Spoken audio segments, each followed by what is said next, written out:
CM Revanth మొదలుకొని మంత్రులు, ఎమ్మెల్యేలు, కాంగ్రెస్ నాయకులు ఎన్నికల నియమావళి ఉల్లంఘనలకు పాల్పడుతున్నారని ఫైర్ అయ్యారు మాజీ మంత్రి హరీష్ రావు. నామినేషన్ల దాఖలు మొదలు పోలింగ్ వరకు కాంగ్రెస్ అనేక అరాచకాలకు పాల్పడిందన్నారు. ఇది పూర్తిగా ప్రజాస్వామ్య స్ఫూర్తికి విరుద్ధమని ఆగ్రహం వ్యక్తం చేశారు.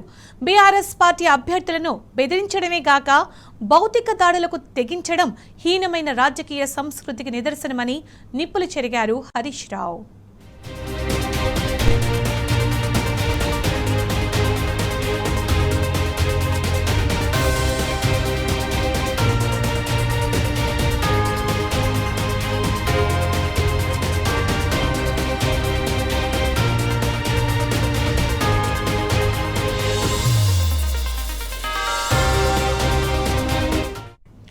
చట్టాన్ని సైతం లెక్క చేయకుండా అధికార పార్టీ నాయకుల అడుగులకు మడుగులొత్తిన కొందరు పోలీసుల తీరు సరికాదన్నారు.